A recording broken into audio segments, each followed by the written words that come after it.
বন্ধুরা, তোমরা কেমন আছো? আশা করি সবাই ভালোই আছো। আমি শুভাশিস, সব ভূত সত্যি পরিবারে তোমাদের সকলকে স্বাগত জানাই। এটা আমার প্রথম এপিসোড। আর আজ যে ঘটনাটা আমি তোমাদের সামনে শোনাতে এসেছি সেটা মুসৌরির একটা হোটেলে ঘটে যাওয়া ভৌতিক ঘটনা। ঘটনাটা ঘটেছে আমার এক বান্ধবীর সাথে। ওর নাম রুমকি। তাহলে চলো সময় নষ্ট না করে আগে ওর মুখ থেকে শুনে নেওয়া যাক এক্স্যাক্টলি কি ঘটেছিল ওদের সাথে।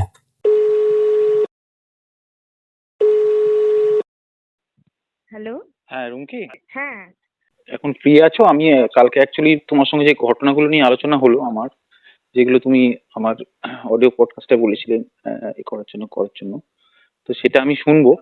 তো তুমি ফ্রি আছো সেগুলো এখন বলার জন্য? হ্যাঁ, হ্যাঁ, হ্যাঁ, আমি এখন ফ্রি আছি। ঠিক আছে, তুমি তাহলে শুরু করো। আহ, আমি তাহলে শুনছি, বলো। আচ্ছা, অ্যাকচুয়াল কি বলতো, আমার ব্যক্তিগতভাবে না ওই ভৌতিক পরিবেশ বা পরিস্থিতির খুব যে বিশাল অভিজ্ঞতা আছে তা কিন্তু নয়। কেন বলো তো, খুব মানে অ্যাকচুয়াল যুক্তিবাদী মানুষ তো, সবকিছুর পিছনে যুক্তি খুঁজি। তো যখনই অন্ধকারে কোনো গা ছমছম করে বা কিছু হয়, তখন মনকে আমি এটাই বলি যে অন্ধকার, আমরা যেটা জানি না, যেটা আমাদের কাছে অজানা, সেটাকে আমরা ভয় পাই। কাজে এটাকে ভয় পাওয়ার কিছু নেই ইত্যাদি, এরকম একটা ব্যবস্থা মানে মানসিক পরিস্থিতি তৈরি করি যাতে আমার ভয়টা কাটিয়ে উঠতে পারি। এটা তোমার শুধু একার জন্য না, এটা এটা আমরা কম বেশি সবাই, মানে এটা আমাদের ধারণা যে ব্যাপারটা ওইভাবে নিজেকে একটু শক্ত করে ফেলা, শক্ত করে ফেলা, এক্স্যাক্টলি। হ্যাঁ, আমরা বিশ্বাস করতে চাই না, এবং অজানাকে আমরা সবসময় ভয় পেয়েছি, সেই জন্যই কিন্তু আমরা অনেক মানে কুসংস্কারকেও আঁকড়ে ধরেছি অজানা বলেই। এই কারণে আমার কাছে যুক্তি নেই, এরকম ঘটনার বিশ্বাসযোগ্য হয়ে ওঠে না। কিন্তু আমি এখন তোমাকে যে গল্পটা বলতে যাব, এটা মানে শুধু আমি একা নই, আমি এবং আমার হাজবেন্ড সুজিত দুজনেই কিন্তু মানে একটা অনুভব করেছিলাম কিছু, সেটাই আমি তোমাকে আজকে শেয়ার করব। ঠিক আছে। ঘটনাটা হচ্ছে তোমার, আমি মনের তারিখটা প্রথমে মনে পড়ছিল না, অনেক বছর হয়ে গেল, 2010 সালে 10ই ফেব্রুয়ারি। ঘটনাটা 10ই ফেব্রুয়ারি নয়, তার ঠিক দুদিন আগে বলছি। 10ই ফেব্রুয়ারিতে আমরা তোমার সেদিন ছিল শিবরাত্রি, তা আমরা মুসৌরি যাব বলে আমাদের টিকিট কাটা ছিল। যথারীতি আমরা ট্রেনে যাই এবং 11 তারিখ আমরা দেহরাদুনে একটা ট্রেনে, দেহরাদুনে থেকে এবার সেই দিনটা পৌঁছতে প্রায় দুপুর হয়ে গেছিল রাতটা থেকে। 12 তারিখে আমরা তোমার দেহরাদুন সারা যা যা ভিজিটিং স্পট আছে সেগুলো দেখে টেকে নিয়ে, মানে ইয়ে করে সাইটে যে দেখার জায়গা সেগুলো দেখে নিয়ে আমরা ঠিক এই কটা হবে ধরো দুপুর বেলায়, মানে 12টার পর মোট কথা একটা গাড়ি ভাড়া করে ওখান থেকে আমরা মুসৌরির উদ্দেশ্যে রওনা হই। ওকে।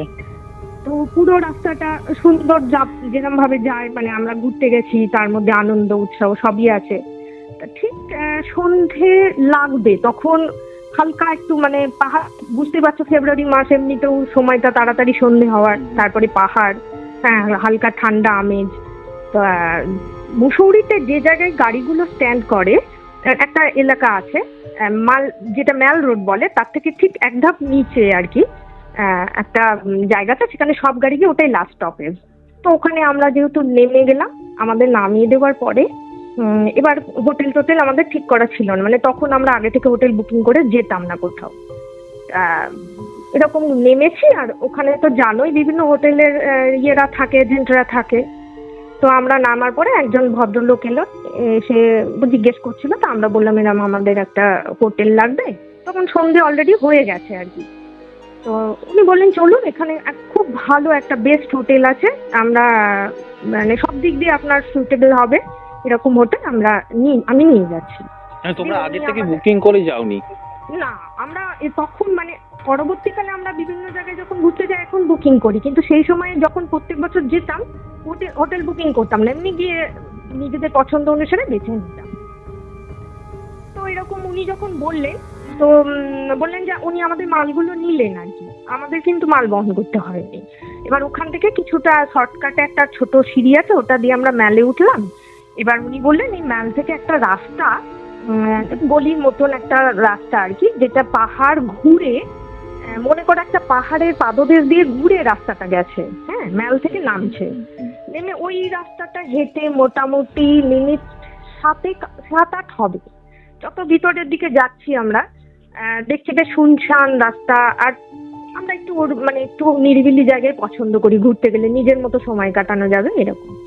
তো ওই যখন যেতে যেতে ভালো লাগছে, পাহাড়ি রাস্তা দিয়ে যাচ্ছি, উনি আগে আগে যাচ্ছেন। যেতে যেতে গিয়ে দেখলাম একেবারে পাহাড়ের মাথার উপরে, মানে ওর পরের পাহাড়ের কোনো অংশ নেই, একদম টপে একটা হোটেল। সেই হোটেলের আকৃতি প্রকৃতি দেখে যেটা বুঝলাম তোমার ইংরেজ আমলের কোনো পরিত্যক্ত কিছু কুঠিমুঠি হবে আর কি, সেটাকে পরবর্তীকালে কেউ হোটেল করেছে।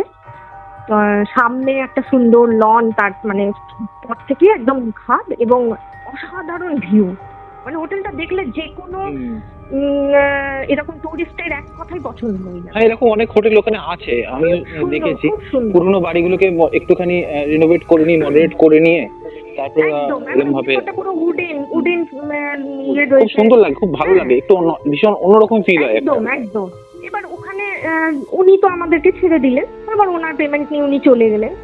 এইবার হোটেলে একজন রিসেপশন একজন ম্যানেজার আছেন, আর একটা বোধহয় মানে হোটেল সার্ভেন্ট হিসেবে, মানে ওই বয় টয় হয় না ওরকম টাইপের কেউ একজন, মানে সে কি আমরা ঠিক জানি না, দেখলাম দুটি লোক রয়েছে। তো ম্যানেজারের সাথে কথা হলো, আমরা ওখানে 2 দিন থাকবো, সেই অনুসারে বুকিং এ অ্যাডভান্স একদিনের তো পুরো ফুল বুকিং করে দেওয়া হলো, আর একদিনের বুকিং এ ½ টাকা দেওয়া হলো। তা উনি আমাদের রুম দেখাতে নিয়ে যাচ্ছেন, তো কাঠের সিঁড়ি, তো বেশ একটা পা দিচ্ছি যে সে না আলাদা একটা ফিল হচ্ছে, মচ করে উঠছে, শব্দ হচ্ছে। উঠে যখন দোতলার উপরে গেলাম, গিয়ে দেখলাম চারিদিকে না, মানে সেই তোমার মানে একটা ঘর খুব ভালো মতন আছে ঠিকই, কিন্তু বাকি দুটো ঘর মানে ওরা কোনো রকম করছে আর কি, মানে সারাই করছে, মানে সমস্ত ফার্নিচার গুলো বাইরে বের করা সেটা, সেই কিন্তু সব পুরনো আমলের, দেখেই বোঝা যাচ্ছে ইংরেজ আমলের সমস্ত জিনিস। কোনোটা ছিঁড়ে গেছে, হয়তো সোফা থেকে ওই ভেতরের মালপত্র বেরিয়ে এসছে, সেগুলো রিপেয়ারের জন্য ফেলে রেখেছে। মানে হোটেলটা কিন্তু ভেতরটা লন্ডভন্ড, উপর তলাটা কিন্তু ঠিক তখনই তোমাদের একটা ক্রিপি ফিলিংস একটা মনের মধ্যে কাজ করছিল। বলতো ফিলিংসটা হচ্ছে একটা পুরনো বাড়ি, একটা উঁচু ছাদের জায়গা হলে যেরকম হয়, ঘরগুলো বড় বড়, মানে উচ্চতায় সিলিং গুলো অনেক উঁচু, সেটা ইংরেজ আমলের হয় আর কি। এবং ওর মধ্যে যে একটা পুরনো ম্যাটার আছে, একটা গন্ধ বলো, মানে পুরনো ডাস্টের গন্ধ, সেই জিনিসগুলো কিন্তু হোটেলটার মধ্যে তখন আমরা দুজনেই পাচ্ছি, যেটা আমরা ভাবছি যে এটা পুরনো জিনিস, সেই জন্য গন্ধ আছে। আর আমি চোখে দেখছি ও জিনিসপত্রগুলো ওলট পালট। তো ওদের জিজ্ঞেস করলাম, তো ওরা বললো একটা ঘর রয়েছে, তো ওই ঘরটা দেখে খুব পছন্দ হলো, বললো যে না এই ঘরে কাজ হবে, এই ঘরটা তো দেওয়া যাবে না, এই ঘরটা আমাদের পুরোপুরি ঠিক আছে বলে একটা ঘর দিলে। সে দরজা তো আমাদের মনে হয় মানে সে বুঝতে পারছো হাতি ঘোড়া ঢোকার মতন দরজা, বড় বড় আর কি।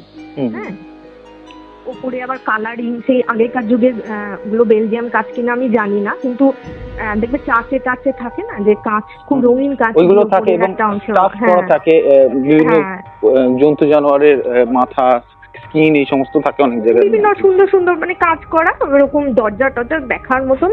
আর রুমগুলো কিন্তু যতটা মানে যে কোয়ালিটির ক্যাটাগরির রুম ভাড়া কিন্তু ততটা ছিল না।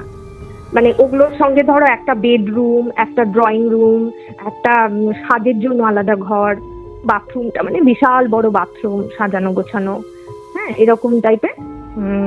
মানে ওটার ভাড়া অনেক বেশি হওয়ার কথা, কিন্তু সেখানে অনেক কম। ওরা বললো আমরা যেহেতু হোটেল এখন কাজ চলছে, সেইভাবে তো কাস্টমার নেই, আমরা এখন ডিসকাউন্টে দিচ্ছি। যাই হোক, আমরা খুব সুন্দর ঘরটা, সন্ধ্যেবেলা যথারীতি আমাদের যাবতীয় কিছু আমরা যা যা চেয়েছি সবকিছু সার্ভিস পেয়েছি। তা 8টার দিকে এসে বয় বললো যে এরকম আমরা 9টার মধ্যে আপনাদেরকে খাবারটা সার্ভ করে দেবো, কি কি লাগবে না লাগবে একটু অর্ডার করে দিন, এরপরে আমরা এখানে আর তো কেউ থাকবে না, সেই জন্য আমরা বাড়ি চলে যাবো। ঠিক আছে। তা আমরা বললাম যে তোমরা কেউ থাকবে না, আমাদের কোনো সমস্যা হবে না তো? আমরা হিন্দিতে কথা বলছি, কিন্তু মানে হিন্দি বাংলা মিশিয়ে যাই হোক কথা বলছি। তো ওরা বললো যে না কোনো সমস্যা হবে না, এখানে এরকম কোনো, আমরা আশেপাশেই থাকি কিন্তু নিজেদের বাড়িতে আর কি, কোনো সমস্যা হবে না, আর ফোন নাম্বার তো আপনাদের আছে, কোনো সমস্যা হবে না।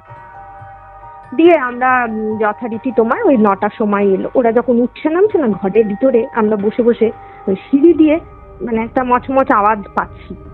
তারপরে আওয়াজটা এসে থামলো, দরজার সামনে থামলো, বুঝলাম আমাদের জন্য এসছে। ঠিক। তো এরকম খাওয়া দাওয়া হয়ে গেছে, 10টা বেজে গেছে। এবার অত শীতের আর কোনো টিভি ফিভি কিছু নেই। আর তখন মানে 2010 সালে সত্যি বলবো নেট এবং মোবাইল ঘাটার ম্যাটারটাও কিন্তু ছিল না, এতটা অতটা ছিল না, এসছিল হ্যাঁ। কিন্তু অতটা ছিল না, রাইট। না, সেই মোবাইল ঘাটার ব্যাপারটা এসছে অনেক পরে, যখন ইন্টারনেট অনেক এলো, পরে। স্মার্টফোন এলো, তারপরে এই ব্যাপারটা অনেক বেশি স্প্রেড করে গেল। একদম। তখনকার এবং দিনে এত হোটেলের- ছিল না।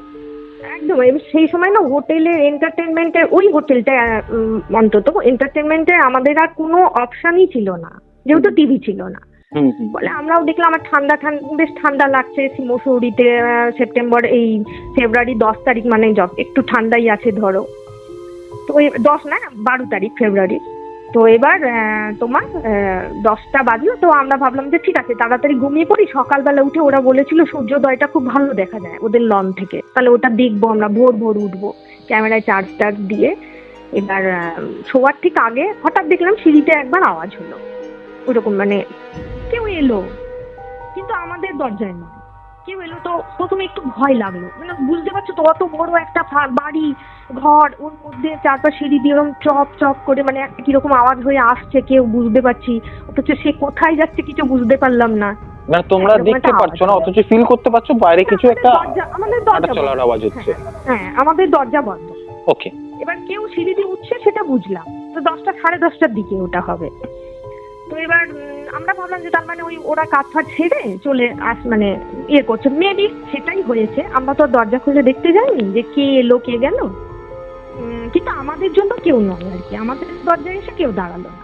তো এরকম তারপরে আমরা যথারীতি শুয়ে পড়লাম। ওখানে দেওয়া রয়েছে তোমার একটা করে মোটা লেপের মতন, ওই খুব গরম একটা করে দুজনের আলাদা আলাদা, মানে মোট 4টে আইটেম ছিল। একটা করে কম্বল, একটা করে মোটা লেপের মতন, মানে আমার একটা ওর একটা, আমার হাজবেন্ডের মানে দুটো, এইভাবে ওর দুটো আমার দুটো মিলিয়ে 4টে হচ্ছে। তো তো ওই রকম আমরা কিন্তু নিজেরটা নিয়ে ওই কম্বল, তারপরে ওটা নিয়ে শুয়ে পড়েছি। হঠাৎ তোমার কটা হবে তখন, ওই 12, অ্যাটলিস্ট 12টা একটা হবে। হঠাৎ না আমার ঘুমটা ভেঙে গেল। ঘুমটা ভাঙলো এই কারণে, আমি স্পষ্ট শুনতে পাচ্ছি কল থেকে টপ টপ টপ মানে কন্টিনিউ ধারাতে একটা জল পড়ছে, এবং সেই আওয়াজটা মানে ঘুম, তুমি বুঝতে পারছো শীতের রাতে ঘুমিয়েছি, ঘুমের মধ্যে সেই আওয়াজটা কতটা মাথায় গেলে ঘুমটা ভেঙে যেতে পারে। এমনি গভীর ঘুম হয়, লেক কম্বল দিয়ে খুব ভালো ঘুম হয়। একদম একদম। আর আমরা খুব ক্লান্ত ছিলাম, কারণ আমরা সারা দিন ঘুরে ফিরে ওখানে গেছি। মাঝপথে আমার ঘুমটা ভেঙে গেল। তো তখন ঘুমটা ভেঙে গেল, তো দূর বিরক্ত হয়ে না আমি উঠে বাথরুমে গেলাম। এবার বাথরুম থেকে জল পড়ছে, বিরক্ত লেগে যায়, ঠিক করে বোধহয় লাগাইনি। গিয়ে দেখলাম না বাথরুম পুরো শুকনো, কিছু কোনো কলে কোনো জল টল নেই, কিছু নেই। দিয়ে এবং আমি যখন বাথরুমে গেলাম তখন কিন্তু আমি আওয়াজটা পাচ্ছি না, আর ওই টপ টপ আওয়াজটা। তা আমি এসে আবার শুয়ে গেলাম, ওটা ঘুমের মধ্যে বোধহয় ভুল করেছি এরকম। তো তার ঠিক মানে এইদিকে মানে ঘুম ভেঙে গেছে একদম। তো ঘুম সেই মুহূর্তে ঘুমটা যেহেতু ভেঙে গেছে, সঙ্গে সঙ্গে তো আসছে না, একটু উস্কুস উস্কুস করছি। হঠাৎ দেখি সুজি তো উঠে বসে গেছে, এবং আমি গিয়ে কিন্তু আবার শব্দটা পাচ্ছি, মানে উস্কুস করছি, মানে ও শব্দটার জন্য ঘুমটা আমাদের ব্যাঘাত ঘটছে, এবং তখন ওর ঘুমটা ভেঙেছে। ও ঘুম ভেঙে বলছে আমাকে, তুমি কোনো জলের আওয়াজ পাচ্ছ, বাথরুমে গেছিলে, কল খুলে এসছো? তা আমি বললাম না না, আমি কল খুলিনি, আর আমি ওই আওয়াজেই আমার ঘুমটা ভেঙে গেছে, আমি এক্ষুনি বাথরুম থেকে দেখে এলাম, ওখান থেকে জল পড়ছে না। বলছে না না, জল নিশ্চয়ই পড়ছে। বলে ও গেল। ও যথারীতি আমার মতনই সিচুয়েশন হলো তখন না, মানে একটু হলেও আমাদের একটু যেন, মানে যেহেতু আমরা জানি হোটেলটা পুরো ফাঁকা আছে, কেউ নেই, মানে আমাদের ব্যতীত আর কোনো টুরিস্ট নেই ওখানে, একটু তো ভয় লেগে গেল হট করে, কি হলো ব্যাপারটা। আর আমরা ধরো এই জল পড়া টলপড়া এইসব না, সিনেমা বই এসব তো আমরা অনেক সময় শুনেছি, ভূতের গল্প তো আমরা ছোট থেকে পড়ে পড়ে বড় হয়েছি। ফাঁকা জায়গায়, অন্ধকার জায়গায় একটু ব্যাক অফ দ্য মাইন্ডে একটু সব ব্যাপারগুলো চলে। অতটা হাইট, মানে নীলকর সাহেবদের সময়কার বা ইংরেজ আমলের অত হাইটের একটা বিশাল বড় ঘর, সেখানে জলের শব্দটার ইকোটাও তো হচ্ছে। হ্যাঁ, দিয়ে এবার তখন না একটা কিরকম একটা ভয় বলবো, মানে কিরকম একটা হচ্ছে ভিতরে। তখন আমি বললাম দাঁড়াও, উৎসটা জেনে নিলে আর চিন্তা নেই। বলে আমি কি করলাম, ওই বাথরুমের ঠিক পাশেই না সাজঘরটা রয়েছে, একটা ড্রেসিং টেবিল বা ওখানে জামা কাপড় চেঞ্জ করার জায়গা, তার ঠিক পেছন দিকটাতে একটা ছোট্ট জানলা মতো আছে। তো আমি গিয়ে একদিকে জানলার একদিকটা ওরা ব্লক করে রেখেছে, বলেছে মানে দরজা আছে, বলেছে এটা খুলে বাইরে যাবেন না, কারণ বারান্দাটা খুব একটা ভালো মতন পোক্ত নয়, ভেঙে পড়ার চান্স আছে ওই দিকের বারান্দাটা। তো ওই দিকটা আমরা গেলাম না, কিন্তু জানলাটা খুলে আমি বাইরের দিকে আশেপাশে চারিদিক দেখছি। কোথাও কিছু কি পড়ছে, হতে পারে টিনের চাল থেকে পড়ছে কোথাও থেকে, কিন্তু কোনো রকম ভাবে আমি এবং আমার হাজবেন্ড ওই জল পড়ার উৎস কিন্তু আবিষ্কার করতে পারলাম না। আর এতটাও সাহস নেই যে দরজা খুলে বাইরে যাব, কারণ মনে হলো যে অন্যরকম বিপদও আসতে পারে, শুধু ভূত নয়, আমরা একা আছি, অন্যরকম মানুষও অ্যাটাক করতে পারে। তো এইবার ওই কারণে আমরা নিরাপদ হিসেবে ঘরের মধ্যেই রয়েছি। এবং ওই যে জল পড়া তোমার 1টা-1:30 থেকে শুরু হলো, ও কিন্তু আর থামলো না। একবার ভাবলাম বরফ গলে জল পড়ছে, এবং এর সঙ্গে প্যারালালি যেটা ঘটলো ওটা আরো ভয়ঙ্কর। এই কারণে বলছি, ক্রমশ মনে হলো যেন আমরা শীতের মধ্যে ডুবে যাচ্ছি, বিভৎস শীত, ঠান্ডা ক্রমশ বাড়তে লাগলো। এতটা ঠান্ডা বাড়ছে মনে হচ্ছে আগুন পেলে ভালো হয় আমাদের। হ্যাঁ, সেই ঠান্ডাটা সহ্যের বাইরে চলে যাচ্ছে, মানে দাঁতে দাঁত লেগে যাচ্ছে, মানে হঠাৎ করে। হ্যাঁ, ওই সময়ের পর থেকে হালকা হালকা করে বাড়তে লাগলো ঠান্ডাটা। এত ঠান্ডা, আমি তোমাকে কেন প্রথমে 2টো কম্বল লেপের কথা বলছি শোনো। এরপরে আমরা বাঁচার জন্য ঠান্ডা থেকে কি করলাম জানো, দুজনের দুটোকে একসাথে পরপর সাজালাম, মানে 2টো কম্বল 2টো লেপ, টোটাল 4টে জিনিস নিয়েও ঠক ঠক করে কেঁপেছি সকাল 4টে পর্যন্ত। ঘুমোতে পারিনি, ঘুমোতেই পারিনি আমরা, মানে ওই ঘটনার পরে। আর তখন আমাদের মাথার মধ্যে হাজারো কথা আসছে, কেন ওরা ভাড়া কম নিল, তখন মনে হচ্ছে ওরা তাহলে জানে, হ্যাঁ, বা এর পেছনে কোনো মিস্ট্রি আছে, কোনো রকম অভিসন্ধি, ভালো যে বললাম মানুষের অভিসন্ধি হতে পারে, অন্য কোনো ঘটনা, ভৌতিক ঘটনা হতে পারে। কিন্তু জল কিন্তু কন্টিনিউ পড়ে গেল, এবং ওই যে জল পড়ার আওয়াজ তীক্ষ্ণ, তুমি এমনি দেখবে জল পড়ার আওয়াজটা না আমাদের বেশিক্ষণ সহ্য হয় না। আমরা প্রায় 1:30 থেকে 4টে 4:30 পর্যন্ত ওই জল পড়ার আওয়াজটা কন্টিনিউ সহ্য করে গেছি জানো। এবং তুমি ভাবো যদি এতটা ঠান্ডা হয়, সেখানে নিশ্চয়ই বরফ গলে গলে পড়বে না রাতের বেলায়, আর বরফ গলে পড়লেও তো ওইভাবে টপ টপ করে, আর আওয়াজটা পুরো বাথরুম থেকেই আসছে। আমি অনেক মানে লোকেশনটা বোঝার চেষ্টা করেছি যে কোথা দিয়ে আওয়াজটা আসছে, বাইরে দিয়ে কোনো কল হতে পারে না, অন্য কোনো পোর্শন থেকে না, যেদিকেই যাচ্ছি মনে হচ্ছে বাথরুম থেকেই আওয়াজটা আসছে, অথচ বাথরুম কিন্তু শুকনো, কোনো টপ টপ করে, আমি কোনো জল পড়া দেখতেই পাচ্ছি না ওখান থেকে। দিয়ে তোমার 4টে 4:30 পর্যন্ত বিভৎস কষ্ট, শীত এবং ভয়, দুজনে চুপ করে ওইভাবে জেগে রয়েছি লেপের তলায় 4টে কম্বল নিয়ে। দিয়ে 4টে 4:30 পর হঠাৎ দেখলাম আমাদের না, মানে চোখটা আস্তে আস্তে, মানে মনে হলো যেন শরীর দুর্বল হলে মানুষ যেমন ঝিমিয়ে পড়ে, সেরকম আমরা ঘুমিয়ে পড়েছি। ঘন্টা দেড়েক মনে হয় ঘুমিয়েছে। তারপরে যথারীতি সূর্যোদয় আর দেখতে পাইনি, কারণ ঘুম ভাঙেনি। 6টা 6:30 দিকে ঘুমটা ভাঙলো। কিন্তু ওখানে বসে আমরা ঠিক করলাম যে কাউকে কিছু বলবো না, আমরা চুপচাপ হোটেল থেকে বেরিয়ে যাব, মানে আমরা থাকবো না, আমাদের অসুবিধা হচ্ছে ইত্যাদি কোনো একটা ইয়ে করে আমরা বেরিয়ে যাবো। তোমরা রাত্রিবেলা যখন এই জিনিসগুলো ফিল করছিলে, তখন তোমার হোটেলের যে ম্যানেজার বা কেউ কেয়ারটেকার, কাউকে তোমরা কিছু জানাওনি রাত্রিবেলা? না, আমরা কিচ্ছু জানাইনি, কারণ আমরা বেরোতেই সাহস পাইনি ঘরের বাইরে। মানে আমাদের ওই মুহূর্তে মনে হয়েছিল দরজাটা বন্ধ আছে বলে আমরা ভালো আছি। আচ্ছা, ওকে। হ্যাঁ, এবং তোমার দিয়ে তারপরে সকালবেলা গেলাম। সকালে কিন্তু সব নর্মাল, না জল পড়ার আওয়াজ, না কিছু। যদি কল খারাপই থাকবে, কোনো কল যদি খারাপও থাকবে, ধরো ওই জল পড়ে টপ টপ করে, তাহলে সেই টপ টপ করা জলটা তো সারাদিনই পড়বে সেই কল থেকে। আমাদের বাথরুম থেকে যদি না হয়, অন্য কোনো বাথরুম থেকেও যদি হয়, তাহলে তো সেই বাথরুমগুলো থেকেও তো জলটা সারাদিনই পড়বে, তখন ট্যাঙ্কিতে জল থাকবে। সে তো রাত্রে ওই 4 ঘন্টার জন্য বা 3 ঘন্টার জন্য পড়া শুরু করবে না। ইনফ্যাক্ট সব থেকে মজার বিষয় দেখো, 12টার আগে আমরা যখন ঘুমোতে গেছি তখন তো জলটা পড়া শুরু হয়নি, তাহলে তো আমরা ঢুকে থেকেই আওয়াজটা পেতাম। ওই পার্টিকুলার টাইমের মধ্যে কেন অত তীব্র ঠান্ডা হলো এবং কেন অত তোমার মানে জল পড়ার আওয়াজ হলো, বুঝতে পারলাম না, তবে ঠান্ডাটা এত ঠান্ডা বিভৎস কিরকম ছিল তোমাদের ওখানে টেম্পারেচার তোমরা যখন গেছিলে? এবার সেটাই বলি, তাহলে বুঝতে পারবে।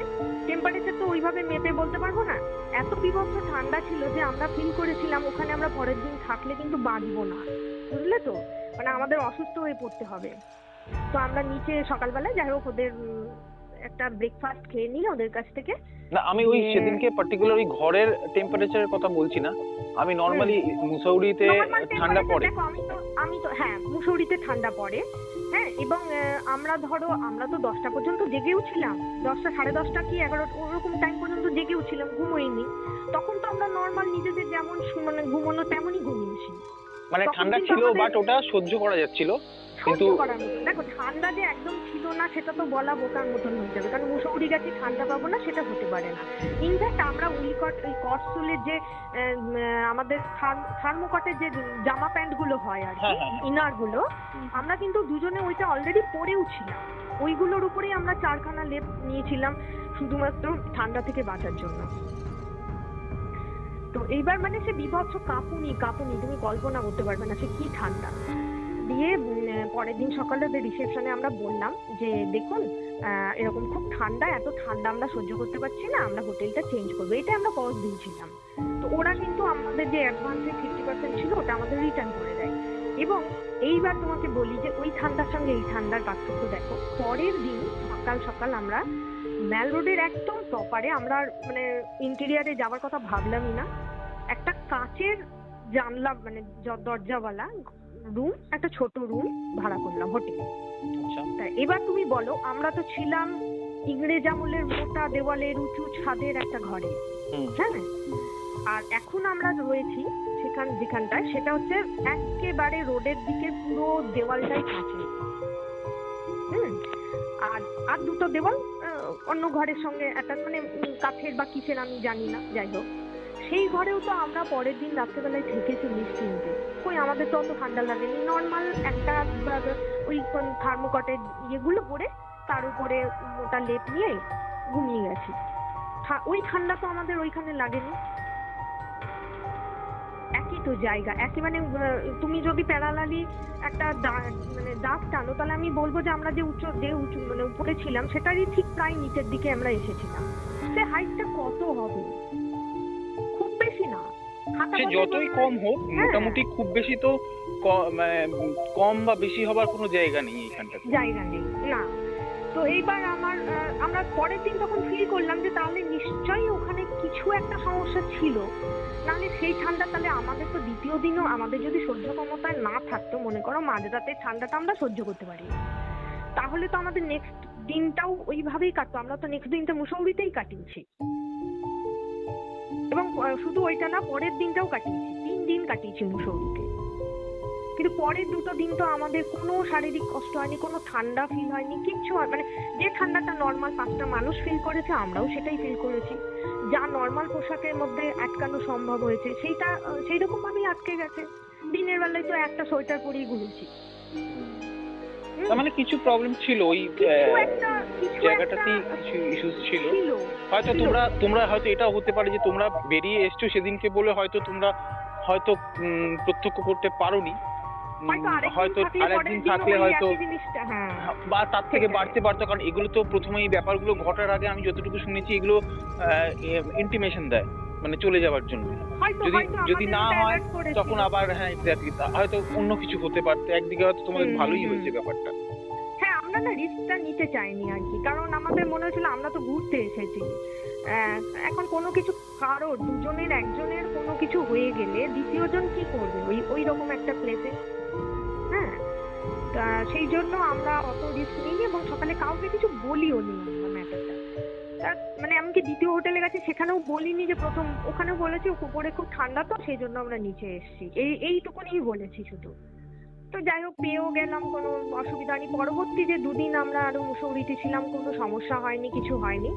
এরপরে তো আমরা চলে আসি এবং এখন আমি তোমাকে তো হোটেলের নামটা বলবো না, প্রথম কথা। দ্বিতীয় কথা হচ্ছে ওই হোটেলটি পজিশনটা একই আছে কিন্তু ওই হোটেলটার ওই নামে আর নেই, এখন কোনো নতুন মালিক এবং নতুন নাম হয়েছে হোটেলটার। হ্যাঁ, ওই ওই হোটেলটা আর নেই, তার পুরোপুরি চেঞ্জ হয়ে গেছে, তার গেট আপ পুরোই চেঞ্জ হয়ে গেছে পরবর্তীকালে।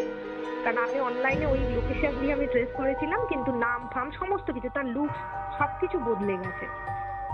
তো তো অনেক এই ঘটনাটা ধরো 2-3 বছর পর হঠাৎ করে ওই পেপারে একটা কিছু, কোন পেপার আমার ঠিক মনে নেই, ছোট্ট ছোট্ট ঘটনার কিছু একটা পেপার বা কোনো একটা বইয়ের বিশেষ সংখ্যায় আমি পড়েছিলাম যে মুসৌরিতে একটি নাকি হোটেল আছে যেখানে ভৌতিক ক্রিয়াকলাপ অনেকেই প্রত্যক্ষ করেছে।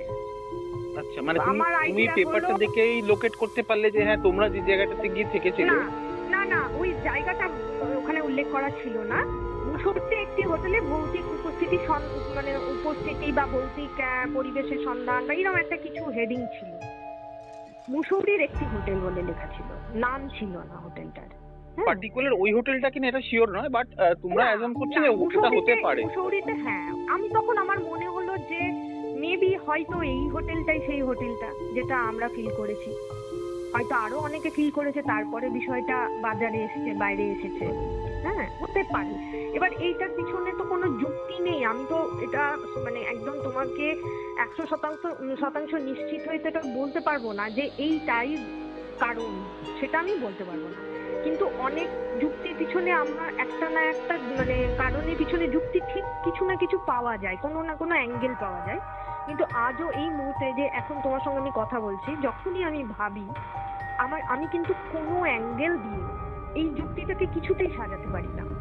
কোনো অ্যাঙ্গেল দিয়ে আমার কোনো যুক্তি এখানে আমার অভিজ্ঞতার সাথে ম্যাচ করে না।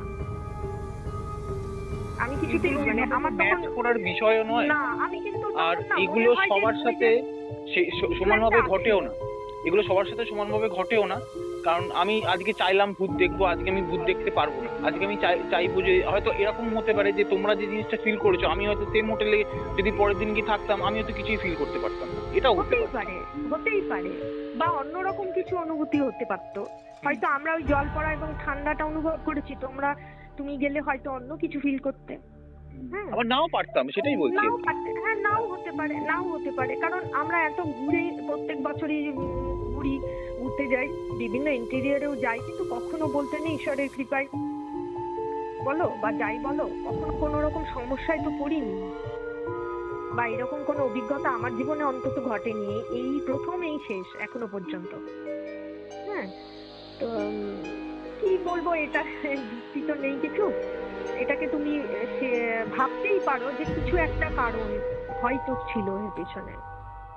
না, বিষয়টা খুবই মানে শুনে আমার মানে কথাগুলো শুনতে শুনতে আমার গায়ে একটু কাঁটা দিয়ে উঠছিল, কারণ আমি ওই সিচুয়েশনটার মধ্যে একদম ঢুকে গেছিলাম। তুমি যখন জিনিসগুলো ওই ঘটনাগুলো ডেসক্রাইব করছিলে যে আমি ওখানে থাকলে কি ব্যাপারটা হতো।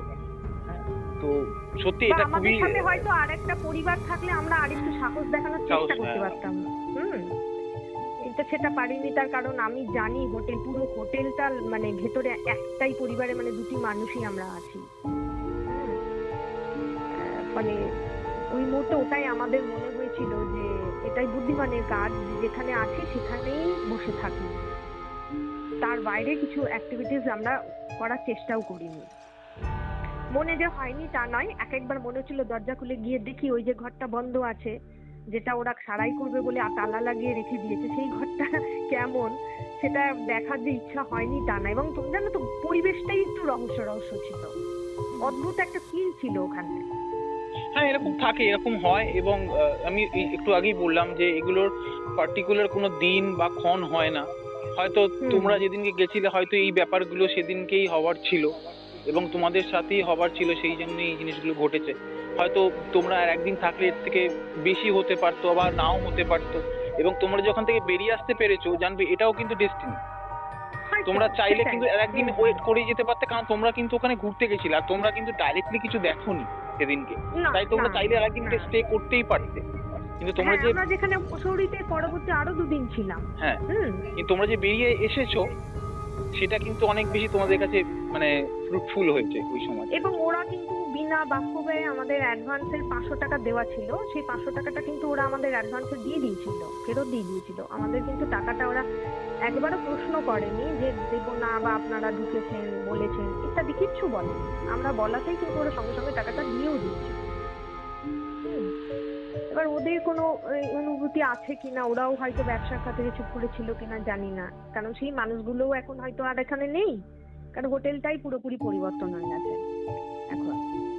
না, সত্যি ঘটনাটা সত্যি খুব একটা ভালো ঘটনা আমাকে তুমি বললে, এবং সিরিয়াসলি এরকম কিছু কিছু জিনিস আমাদের আমাদের অনেকের সাথেই ঘটে যায়, যেগুলোর কোনো দেখো এইরকম explanation থাকে না। একদমই। এবং আমার না সবথেকে আরেকটা ছোট্ট একটা ঘটনা বলি। বল। এটা আবার আমার মায়ের জীবনে ঘটেছে। মা তখন ওই ক্লাস 7-8 বোধহয় পড়তো। মানে আমার মামার বাড়ি হচ্ছে মুড়াগাছা, নদিয়া জেলায়। মুড়াগাছা যে হাই মুড়াগাছা, স্কুল, আচ্ছা। হ্যাঁ নদিয়া জেলা, তোমার মুড়াগাছা যে হাই স্কুল, সেখানেই মা পড়াশোনা করতো। তো এই ঘটনাটা মানে আশ্চর্য লাগবে, তোমার সঙ্গে বাচ্চাদের গল্প মনে হবে, কিন্তু মানে মা আমার পাশেই বসে আছে, আমি মায়ের সামনে মানে তার সামনেই বলছি আর কি কথাটা, মার কাছে শুনেছি। তো এরকম গ্রীষ্মের দুপুর ছিল, ওই আম তেঁতুল পাকে যে টাইমটাই আর কি, মানে খরা রোদ একদম। তো ওই রকম দুপুরবেলা আমাদের স্কুল হচ্ছে, তো দুপুর টাইমে আমাদের যেরকম টিফিন হয়, এরকম টিফিনের ঘন্টা বেজেছে। আর মাদের স্কুলের চত্বরের মধ্যে মানে বিল্ডিং গুলোর আসে মানে একটু সাইডে এরিয়ার মধ্যে একটা বিশাল বড় তেঁতুল গাছ ছিল, এবং মানে প্রচুর ফলন দিত আর কি তেঁতুল গাছটা। আর ওই বয়সে বুঝতে পারছো তো, তেঁতুল আম এগুলো থাকলে মানুষ কি করে, এগুলোর প্রতি একটা আলাদা ইমোশন থাকে। আলাদা আম, ইয়ে হয়। তেঁতুল, এগুলো হ্যাঁ থাকে, সবার থাকে, বাচ্চা বয়সে, ছোট বয়সে আমাদেরও ছিল। একদম। এবং তার থেকেও বড় কথা, ওই বয়সটায় আমরা কিন্তু এগুলো কচমচিয়ে খাই আর কি, তখন নুন তেল এইসব মানে ভাবিও না। তো মায়ের ওটা আকর্ষণই ছিল, মা প্রায় দিনই কিন্তু ওই তেঁতুল তলায় গিয়ে তেঁতুল কুড়াতো আর কি। মানে ঘন্টা পড়ার পরে কি হয়েছে, মা যথারীতি তার স্বভাব মতন ওই তেঁতুল তলায় তেঁতুল কুড়াতে চলে গেছে। তখন ওই ধরো 1:30-2 হবে, ওরকম যে টিফিন টাইম হয় ডে স্কুলে, তেঁতুল কুড়িয়েছে অনেকগুলো তেঁতুলি প্রায় কুড়িয়েছে। তো কুড়াতে কুড়াতে ওই আমরা করি না, গাছেও তলায়ও দেখি, গাছের উপরেও দেখি, এরকমও তো করি, হাঁ করে উপরের দিকে তাকায়। মা যেটা মানে আমাকে বলেছে আর কি, যে মা বলছে হঠাৎ ওরকম করে তেঁতুল কুড়িয়ে যেই আমি উপরের দিকে তাকিয়েছি, দেখি দুটো সমান্তর মানে ডাল রয়েছে, উপরের দিকে একটা ডাল, নিচের দিকে একটা ডাল। মা বলছে আমি আর কিছু দেখতে পাচ্ছি না, আমি দেখছি দুটো হাত, মানে কঙ্কালের মতন দুটো হাত উপরের ডালটা ধরে আছে, দুই হাত দিয়ে ডাল ধরে আছে, আর নিচে দুটো লম্বা ঠ্যাঙে, ওই কঙ্কালের মতো লম্বা ঠ্যাঙের পা, বলছে এই রকম মানে সেই দোলায় না জোরে জোরে, ওইরকম জোরে জোরে দোলাচ্ছে। মানে ওই দুপুর বেলায় একদম ভর দুপুর বেলা, বলে না একটা কথা আছে না, ভর দুপুর বেলা ভূতে মারে ঢেলা, হ্যাঁ ওই রকম মানে সেই ভর দুপুর বেলা তেঁতুল গাছের উপরে। এবার এই গল্পটা শুনে না, সত্যি কথা বলবো জানো তো, আমি এটা এখন আর গল্প রইলো না, তোমার কথা শোনার পর এটা গল্প হলো সত্যি হয়ে গেল আর কি। মানে আমি সেটাই বলছি, একটা মানুষ মানে মা এটা বলছে, মানে তোমার সঙ্গে যখন আগের দিন আমি এই ম্যাটারটা একটুখানি বলছিলাম যে এরকম একটা গল্প আছে, তখন মা পাশ থেকে আমাকে বলছে যে আমি এখনো চোখ বন্ধ করলে ওই দৃশ্য ভুলতে পারিনি, ওই দৃশ্য এখনো চোখ বন্ধ করলে আমার চোখের সামনে ভেসে ওঠে। এবং ওইটা দেখেই মা প্রায় মানে সব ফেলে টেলে দিয়ে বলছে, মুখ দিয়ে কথা বলা বন্ধ হয়ে গেছে ভয়ে, করতে করতে মানে একটা গো আওয়াজ করতে করতে মা সোজা গিয়ে তাদের যে হেড স্যার ছিলেন, স্যারকে গিয়ে চেপে ধরে জড়িয়ে ধরে মুখ লিখিয়েছে আর কি। তখন স্যার ওকে বলছে, আর মাকে চিনতো, ওই এলাকার মানুষজন মানে দাদুকে চিনতো যেহেতু খুব ভালো মতো। তুই মাকে বলছে কি রে, মায়ের ভারতী নাম থেকে, ভারতী কি হলো তোর, এরকম ভয় পেলি কেন, কি হয়েছে? তখন মা প্রথমে কিছু বলতে পারেনি আর কি, ভয়ের চোটে। একটু যখন শান্ত হয়েছে তখন বলছে, আমি দেখলাম এরকম তেঁতুল গাছতলায় তেঁতুল কুড়াচ্ছিলাম, দেখলাম গাছের ডালে বসে দুটো কঙ্কাল হাত গাছের ডাল ধরে আছে, আর দুটো পা সমান তালে মানে জোরে জোরে ছড়িয়ে ছড়িয়ে দোলাচ্ছে। দিয়ে মা তখন মাস্টারমশাইরা আরো 2-1 দিদিমণি মাস্টারমশাই এসেছে, হ্যাঁ তুই ভুল দেখেছিস, চল কোথায় কি ভয় দেখেছিস, দেখি তো চল। গেছে, মা নিয়ে গেছে, নিয়ে গিয়ে পজিশন দেখিয়েছে, সব দেখিয়েছে, কিন্তু কোনো কিছু তারা কেউ দেখতে পায়নি, শুধু ওটা মাই দেখেছে। এবার আমরা ছোটবেলায় যখন একদম অবুঝ ছিলাম, আমি এটা ছোট থেকেই গল্পটা শুনেছি, মানে যবে থেকে আমার জ্ঞান হয়েছে না তবে থেকে মানে এগুলো শুনতে খুব ভালো লাগতো আর কি, হাঁ করে শুনতাম, কিন্তু তখন না এটাকে খুব বিশ্বাস করেছিলাম। তারপরে যখন একটু একটু ওই যুক্তিবাদী মন তৈরি হতে লাগলো, তখন কিছুতেই মা বলে তুই বিশ্বাস কর আর না কর, আমি এটা দেখেছি, আজও আমার চোখের সামনে ভাসে, কেউ বিশ্বাস করুক আর না করুক আমি জানি, আমি দেখেছি। আসলে বিশ্বাস অবিশ্বাসী পুরো হ্যাঁ। ব্যাপারটাই তো নিজেদের উপরে হ্যাঁ, পুরো একদমই ব্যাপারটা। তাই, একদমই আর তাই। সবকিছু দিয়ে আমরা তো সবকিছু বিজ্ঞানের যুক্তি খাড়া করি, কিন্তু বিজ্ঞানও তো এখন দেখতে পাচ্ছি অনেক জায়গাতেই ফেল করছে। আগে একরকম তত্ত্ব দিয়ে জানতাম এতগুলো তারা রয়েছে, এতগুলো গ্রহ রয়েছে, এখন আবার দেখছি সেগুলো আবার রিভাইজড হয়ে যাচ্ছে। প্লুটো এখন আবার গ্রহ নয়, হ্যাঁ, হ্যাঁ, বামন সে তো গ্রহ। বিভিন্ন হ্যাঁ, দেখো, অথচ আমরা জানতাম। বিজ্ঞান প্রতিষ্ঠিত সত্য সবসময় পরিবর্তনশীল, এটা আমরা ছোট থেকেই পড়ে এসেছি। হ্যাঁ, এবার সবসময় বিজ্ঞানের সাথে এই ধরনের মানে অলৌকিক গল্পের একটা বিরোধ বা দ্বন্দ্ব সবসময় থাকবে। হ্যাঁ, কারণ অলৌকিক গল্পগুলো কখনোই যুক্তি দ্বারা প্রতিষ্ঠা করা সম্ভব নয়। আর বিজ্ঞান কোনো না কোনো অ্যাঙ্গেল দিয়ে নিজের সত্যটাকে প্রতিষ্ঠা করে, সেটা পরিবর্তনশীল হলেও হতে পারে। কিন্তু যা ওই যে সবসময় একটা জিনিস বুঝতে হবে যে যা আমাদের অনুভূতির মানে চোখের বাইরে, সেখানেই রহস্য জিনিসটাই তাই, মিস্ট্রি জিনিসটাই তাই। এবার সেটা প্রমাণ করা, কিছু জিনিস প্রমাণ করা যায় না, কিছু কিছু বিষয় আছে সত্যিই প্রমাণ করা যায় না। যারা প্রত্যক্ষ করে তারাই কেবল হয়তো অনুভব করে যে ওই জিনিসটা আছে অথবা নেই। যেমন আমি কতটা ঠান্ডা ফিল করেছিলাম, এটা কিন্তু আমি কাউকে বোঝাতে পারবো না। অনেকে বলবে মুসৌরিতে গেছো ঠান্ডা পাবে না, অবশ্যই ঠান্ডা ছিল। তাহলে একই মানুষ দুটো সেদিনকে মানে একটা রাতে ওই রকম মানে বিভৎস অবস্থা, দাঁতে দাঁত লেগে যাওয়া হলো, আর পরের দুটো রাতে কাঁচের দেওয়ালের ঘরে থেকেও তারা ঠান্ডায় কাঁপলো না। এর পিছনে কি কোনো বৈজ্ঞানিক যুক্তি আছে? আমি একদমই নেই, এবং তুমি সেটাকে পাইনি, আমি খুঁজে পাইনি। এবং তুমি হ্যাঁ। খুঁজে পাবে না। এবং আমি বলছি না, এই ব্যাপারগুলো এইভাবে হয় না, এগুলো যুক্তি দিয়ে বোঝানো যায় না। যার সাথে ঘটে তারা ফিল করতে পারে, বা যাদের সাথে ওটাই বললাম যে অ্যাকচুয়াল কি বলতো, মানে যে অনুভব করেছে সেই কেবল এটা বুঝতে পারবে যে কিছু একটা অসুবিধা আমাদের হয়েছিল, কিন্তু আমি প্রত্যক্ষ করিনি, আমার চোখের সামনে কিছু দেখিনি, জানি না। হ্যাঁ, মানে আমার কাছে ওটা এখন মিস্ট্রি ছাড়া আর কিছুই না, রহস্য, যে রহস্যের কোনো সমাধান আমি সেদিনও করতে পারিনি, আগামী দিনেও আর করার সম্ভাবনা নেই।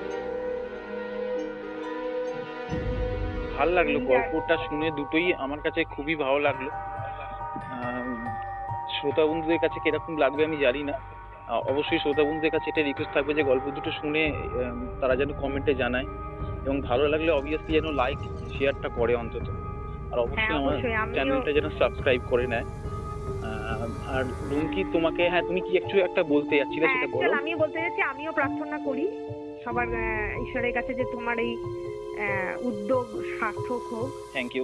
আরো মানুষ আসুক তোমার কাছে এই তাদের জীবনের প্রত্যক্ষ অথবা পরোক্ষভাবে ঘটে যাওয়া মিস্টেরিয়াস কিছু অনুভূতি নিয়ে এগিয়ে চলো আর কি। একদম, এটা আমার একদম প্রথম এপিসোড, এবং আমি আমার শ্রোতা বন্ধুদের কাছে একটা জিনিস একটু বলে রাখতে চাই যে রুমকিও আমার বন্ধু এবং কাম মেন্টর। আজকে আমার এই গল্পের জগৎ বা এই সাহিত্যের জগতে আসার জন্য ওর একটা বিরাট হাত রয়েছে, এবং সব সময়ও আমাকে একটা সাপোর্ট দিয়ে গেছে কনস্ট্যান্ট। তাই জন্য হয়তো আজকে আমি এই জায়গাটা আসতে পারছি, আস্তে আস্তে। কতটা আসতে পেরেছি আমি জানি না। তো তাই জন্য রিমকিকে একটা আমি ধন্যবাদ দিতে চাই। তো দেখা যাক আগে কিভাবে আমি আরো এটাকে গ্রো করতে পারি, এবং কতটা শ্রোতাদের ভালোবাসা পাই, তার উপরে সবকিছু ডিপেন্ড করছে। তো যাই হোক, আজকে তাহলে রুমকি আমি তোমাকে আর তোমার সময় আমি নেব না, আজকে এখানেই আমি শেষ করলাম। আর ভবিষ্যতে আশা রাখবো যে তুমি আরো কিছু ঘটনা নিয়ে আমার সামনে আসবে, আবার আমাদের সঙ্গে কথা হবে। আমার প্রত্যক্ষ হলে তো অবশ্যই, আর পরোক্ষভাবে শুনলে নিশ্চয়ই জানাবো। একদম একদম একদম। ঠিক আছে, তুমি ভালো থেকো। আমি রাখলাম, ঠিক আছে? আচ্ছা, ঠিক আছে। বন্ধুরা, এই ছিল আজকের ঘটনাটা শুনে কেমন লাগলো সেটা অবশ্যই কমেন্টে জানাবেন, এবং ভালো লাগলে লাইক এবং শেয়ার করে দেবেন। আর আপনাদের মনের কোণে যদি কোনো ঘটনা থেকে থাকে তাহলে অবশ্যই আমায় ইমেল করে জানাতে পারেন, আমি আমার চ্যানেলে সেটা তুলে ধরব।